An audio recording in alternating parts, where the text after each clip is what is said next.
Mal abriu o computador para trabalhar e já tem sinal de mensagem para você. Abre os e-mails e encontra uma caixa de entrada com mais de 300 novos e-mails e existem metas para serem batidas que ainda estão longe do ideal. Seu supervisor ou cliente já está ali dizendo que você precisa fazer novas atividades. Você já sabe que isso aumenta a pressão que existe em você. O que você não sabe é como lidar com tantos afazeres ao mesmo tempo, sem se estressar, controlando as suas respostas ríspidas ou irritadas, não descontando no marido ou na esposa ou nos filhos. Não ficar com medo de ser demitido, não se angustiar com tantas coisas para fazer e por aí vai. Tudo isso tem jeito e é possível sim ter uma vida em que você está no controle desse estresse. E para descobrir, fique comigo até o final desse vídeo. Bom, primeiro pessoal, para a gente entender essa questão da pressão no trabalho, a gente precisa dar uma olhada em como que funciona tudo isso. E essa é uma das primeiras reclamações que existem, é a reclamação de pressão no trabalho.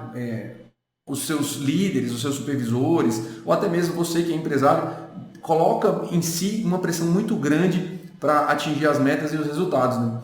E existem muitas teorias que nos levam a uma conclusão de que a pressão no trabalho ela aumenta o esgotamento. Para você ter uma noção, o aumento de burnout no Brasil cresceu em 1000% nos últimos 6 anos. Então, hoje, 72% dos brasileiros estão se dizendo estressados. A Gallup, que é uma empresa que faz pesquisas corporativas e organizacionais, ela diz que 3 em cada 4 trabalhadores já passaram por uma situação de burnout em algum momento das suas carreiras. Então, assim, a gente está vendo isso de fato, a gente está vendo muitas reações violentas no trabalho, as pessoas não estão mais nem respeitando o princípio básico do convívio em sociedade, ou seja, elas estão partindo para o lado mais animalesco, elas estão simplesmente partindo para a violência, brigas, agressões verbais ou até mesmo as agressões físicas mesmo, né? Então, assim, a gente precisa parar um pouquinho para tentar olhar o que está acontecendo. Existem, se você parar um pouco agora e depois olhar, depois desse vídeo aqui, você vai lá e olha os processos judiciais que estão acontecendo em relação à justiça do trabalho, que o pessoal, os funcionários reclamam dos patrões, do excesso de trabalho, das agressões, do assédio, não é? Então acontece muito isso. A gente não vê tanto, porque não é noticiado, você não consegue checar essa informação de fato em qualquer lugar, e aí a gente acaba que ignora, acha que não existe, mas existe. Então, assim, qual que é o fenômeno que está levando a esse estresse, a essa pressão, não é? Então, assim, vamos lá. Para a gente seguir essa história, é importante dar um contexto aqui, porque a gente não chega nessa situação do nada. Então, para você começar lá na Revolução Industrial e agora, eu preciso trazer esse ponto, porque senão você vai achar que sempre foi assim, e não é que sempre foi assim. Mas na Revolução Industrial, antes um pouco da Revolução Industrial, que foi a produção em massa de várias coisas, né? As pessoas elas acreditavam no trabalho que elas faziam. Elas acreditavam que o trabalho que elas faziam tinha diferença.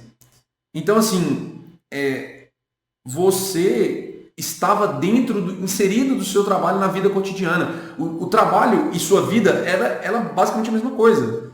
Você não conseguia discernir o que era diferente. Por exemplo, um cara que era produtor no campo, né, ele plantava e colhia. E aquilo era o trabalho dele, aquilo era o sustento dele. A vida dele era aquela. Isso antes da Revolução Industrial. Até um pouco depois, isso continuou. O trabalho era o que as pessoas faziam. Então, você fazia produções em massa, produção de carro, produção de peças, produção de bebidas, produção de comida. Então, de uma certa maneira, aquilo ali se misturava. Os seus amigos, a sua convivência, normalmente ela era junta em sociedade e todo mundo às vezes trabalhava no mesmo lugar, todo mundo fazia a mesma coisa e tal. O que aconteceu?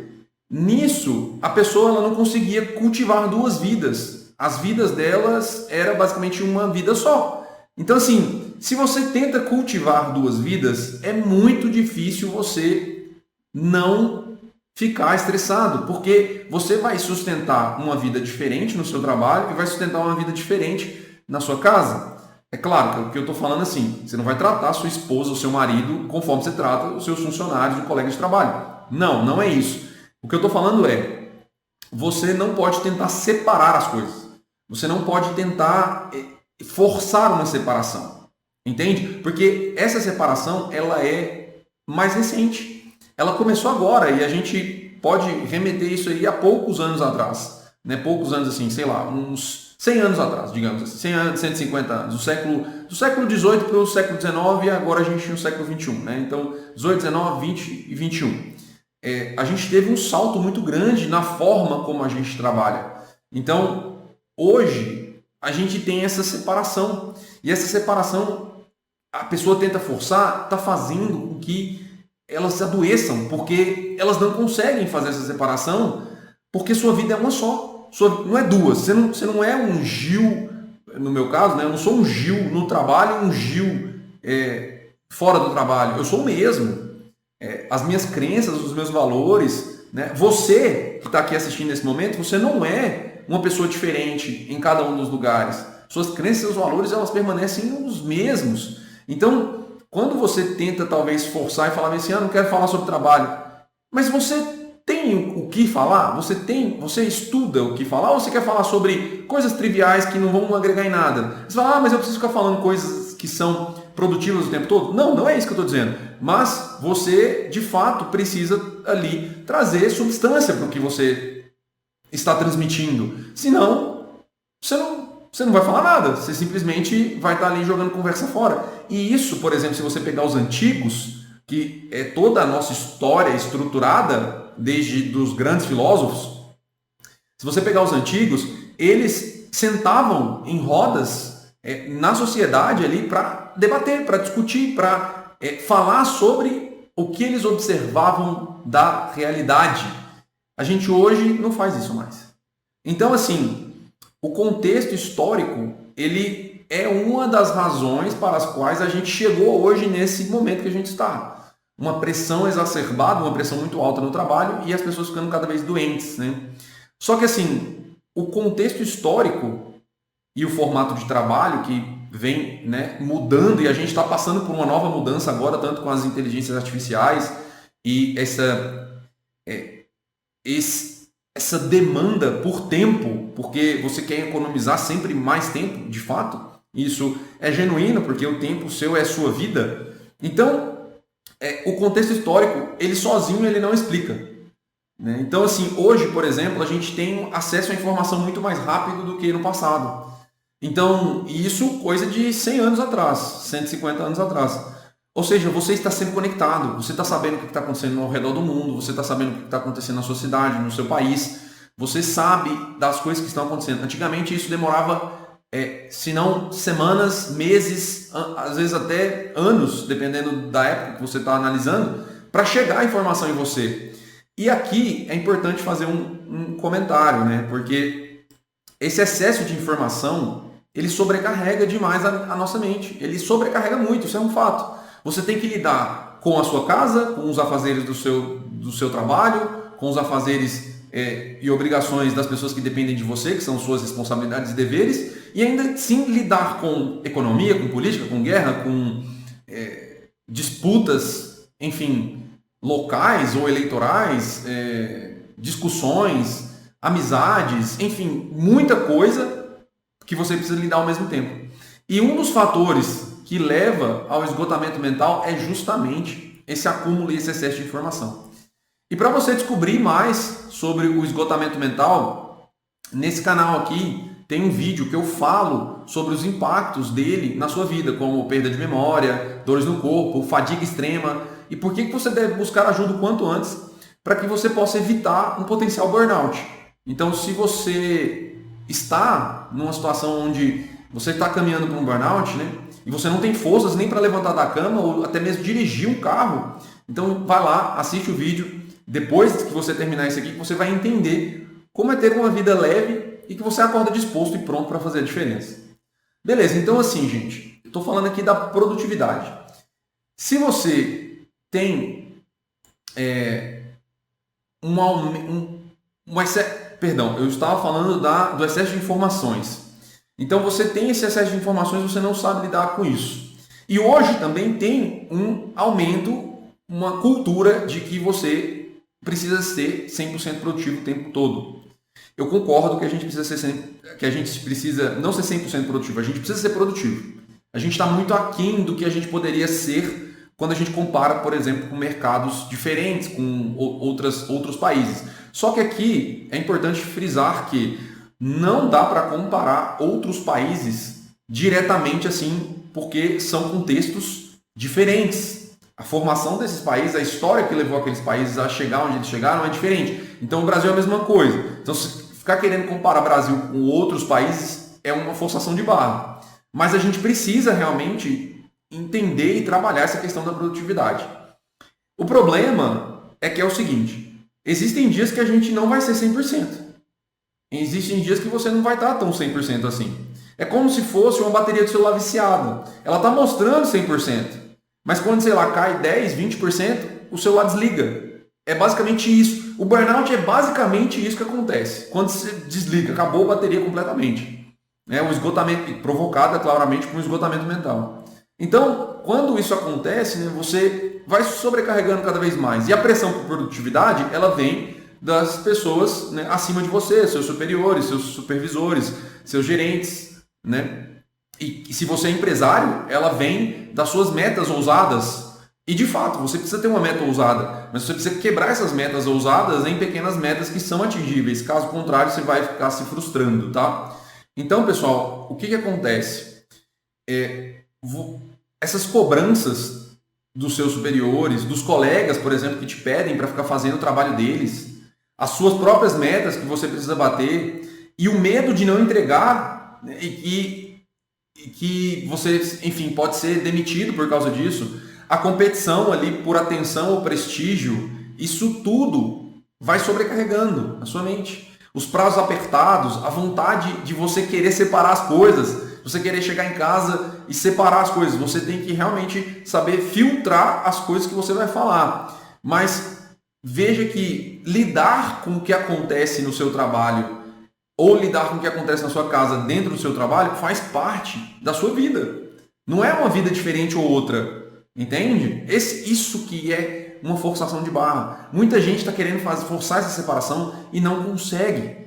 E aí a pessoa fica triste, a pessoa fica depressiva, tá? Então assim, você ter tudo isso e ainda estar conectado com essas coisas do mundo, e na maioria das vezes elas são irrelevantes, você entra num colapso mental. Você não sabe mais aonde é a prioridade e você não sabe o que ou como estão as coisas o tempo todo. Então você não controla tudo o tempo todo. E aí isso faz você ficar cada vez mais desorientado. E aí você responde os e-mails grosseiramente, chega em casa, vai descontando na esposa, ou no marido, ou nos filhos. Isso chama transferência de alvo, mudança de alvo, porque eles são, teoricamente, na sua cabeça, você acredita que eles são mais frágeis do que você confrontar o seu superior, por exemplo. Então você se perde, você se isola, você não conversa com ninguém, não se abre com ninguém, e você não sabe mais por onde começar. Então você começa a querer resolver as coisas tudo na força e não consegue parar para criar uma ordenação. E eu vi que muitas pessoas, assim como você, elas sofrem com as pressões das atividades do dia a dia, e por isso eu pensei, como que eu posso fazer para ajudar essas pessoas a saírem disso? Elas precisam enxergar essa ordem e prioridades que eu citei. Daí surgiu o Mapa Claritas, que é uma sessão de terapia, onde eu vou avaliar o seu caso e vou aplicar uma técnica de alívio de sintomas de estresse, e a partir disso eu vou saber se eu posso te ajudar ou não. Não faz sentido para mim vender um programa para uma pessoa que não vai aderir ou ter resultados. Ou eu gero transformação na sua vida, ou eu não pego seu caso.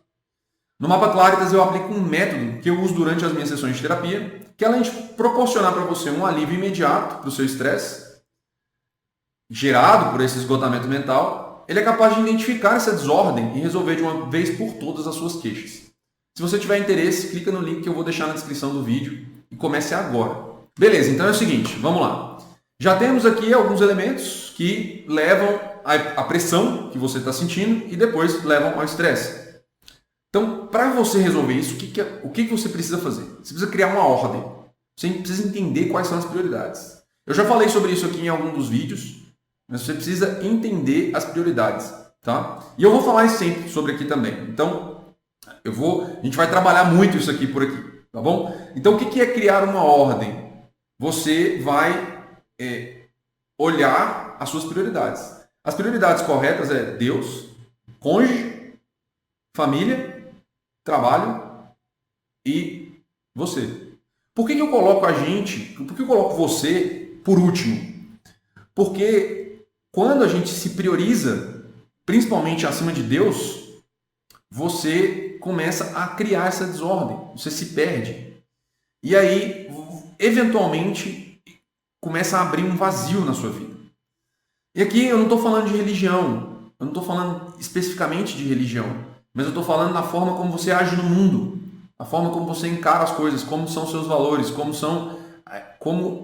é o seu relacionamento, tanto com as pessoas e o que são os seus valores morais. Isso é muito importante, porque muitas das vezes o sofrimento que a gente tem é porque a gente está tendo um desvio moral dentro do trabalho e a gente acha que é estresse, por exemplo. Então, assim, primeiro, você vai elencar as suas prioridades e depois você vai atuar com foco nessas prioridades. E aqui, quando eu falo prioridades, você vai colocar ações mesmo. Então, assim, e quando eu estou falando isso, que Deus é a prioridade, é, por exemplo, se você colocou uma ação lá que você vai estudar, ou que você precisa fazer, bater uma meta, ou que você precisa fazer uma pequena ação no dia seguinte, criar um fluxo de processo que seja, por exemplo, ou fazer X ligações no dia, 10 ligações no dia, enfim, você vai colocar essa meta e você vai correr para cumpri-la. Então ela vai ser a primeira. Antes de você começar, se agradece. Você se sinta grato pelas coisas que você tem, pelas coisas que você é, pelo fato de você estar vivo, por exemplo. Isso é a sua conexão com o que eu chamo com Deus, divino, a forma que você quiser pensar aí nesse momento, tá? Então, pessoal, você coloca essas prioridades. E essas 3 prioridades, elas vão estar ligadas principalmente com as pessoas que dependem de você, tá? Esse é um fator importante, né? Que no caso é a sua família, é marido, esposa, filhos, né? O trabalho vai ficar ali bem próximo, né? Porque o trabalho vai sustentar a sua família e depois vem os familiares, depois você, de fato, tá? Então, você vai lidar com isso e pode ser que para quem está lidando com o esgotamento, passar por isso vai ser muito difícil. Mas é necessário você parar para poder fazer isso, porque senão você não consegue sair. Você vai entrar num ciclo interminável, você vai entrar num ciclo que vai ficar parecendo que não tem fim. E aí, para ajudar nisso, você precisa eliminar as distrações. Celular, notícia, política, economia, tudo que eu comentei mais cedo.